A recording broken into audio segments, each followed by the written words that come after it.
Fala, nação blog, sou Santista, tudo bom com vocês?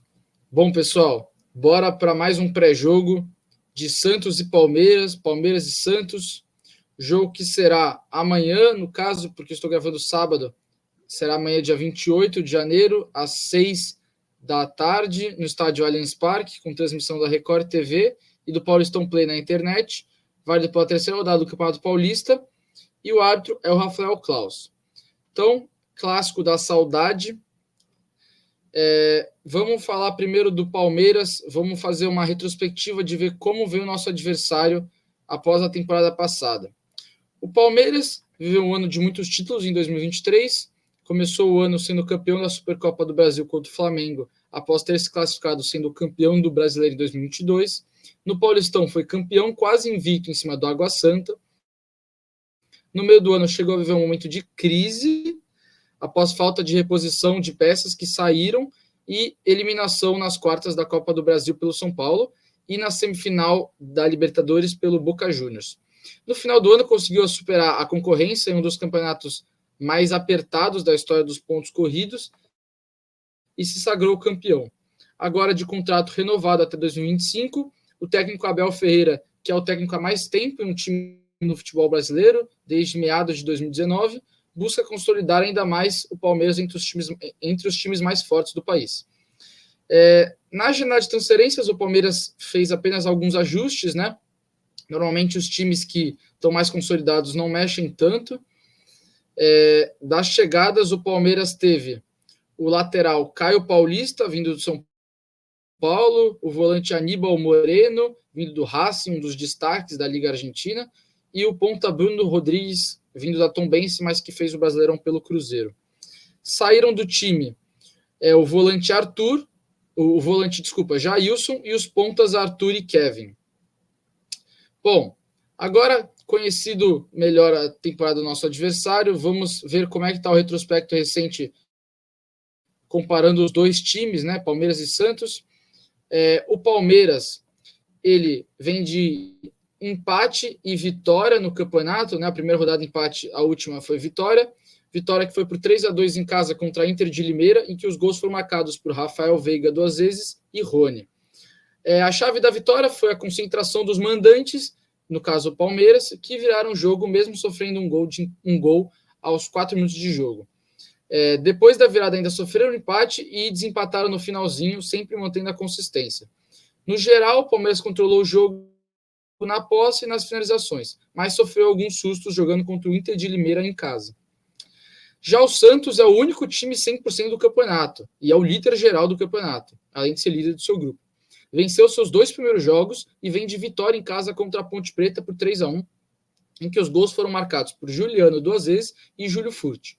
O jogo foi considerado por muitos santistas como um dos mais tranquilos dos últimos anos, pois o Peixe conseguiu controlar o ritmo do jogo do início ao fim, abrindo 3-0 e diminuindo o ritmo ao final da partida, em que sofreu um gol de pênalti, marcado com o auxílio do VAR.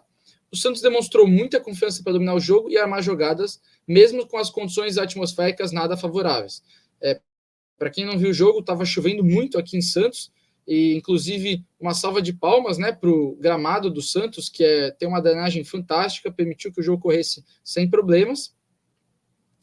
E bom, esse é o retrospecto do time. Vamos falar um pouquinho agora do campeonato.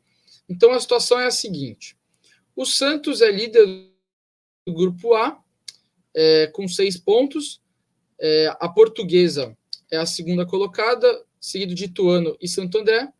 E o Palmeiras é o líder do grupo B, com Água Santa, Guarani e Ponte Preta. Dos nossos adversários, a Portuguesa ela perdeu para o São Paulo hoje, então já está com um jogo a mais, só que só com 3 pontos. O Ituano está jogando em casa contra o Guarani, e se empatar ele passa a Portuguesa, mas se ganhar, ele precisa ganhar numa diferença de tirar 4 pontos de saldo, gols de saldo, para ser o primeiro colocado. Já o Santo André, ele empatou com o Novo Horizontino e se manteve em último colocado do grupo. Bom, agora vamos falar dos times. O Palmeiras Segundo o GE, o técnico Abel Ferreira deve manter a formação que foi utilizada nos 2 primeiros jogos do Palmeiras, com uma novidade: a volta de Mike, que desfalcou o time na última rodada, mas treinou normalmente e fica à disposição do técnico português. A escalação oficial permanece uma incógnita, pois o técnico vem mudando a cada jogo e nesse clássico deve haver mais modificações. Bom, vamos falar o provável time do Palmeiras. A formação é um 4-2-3-1 só no papel, eu vou explicar por quê. E o técnico, como eu falei, o Abel Ferreira, ele costuma ir com o seguinte time. O Everton no gol, Marcos Rocha na lateral direita, Gustavo Gomes e Murilo ou Luan, e o Piquerez na lateral esquerda, o Zé Rafael e o Aníbal Moreno, a nova contratação. Na direita, o Luiz Guilherme ou Mike, o Rafael Veiga e o Breno Lopes, que entra no lugar do desfalque Bruno Rodrigues, e no ataque Rony ou Flaco Lopes. Esse é o comportamento do Palmeiras defensivamente, né, em 4-2-3-1, porém, o Palmeiras com a bola e na maior parte do jogo, ele costuma se posicionar dessa forma. Num 3-4-2-1.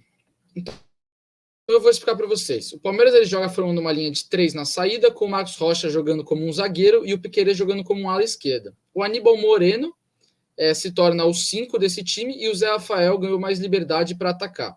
Na linha ofensiva, o Palmeiras coloca 5 jogadores à frente dos 2 volantes, os alas, 2 meias atacantes e um atacante central, deixando o Rafael Veiga livre para se movimentar entre linhas ou entrar na área, principalmente pelo lado direito, que é o destaque do Palmeiras. Deixa um atacante centralizado e outro aberto pela esquerda. Bom, esse é o time do Palmeiras.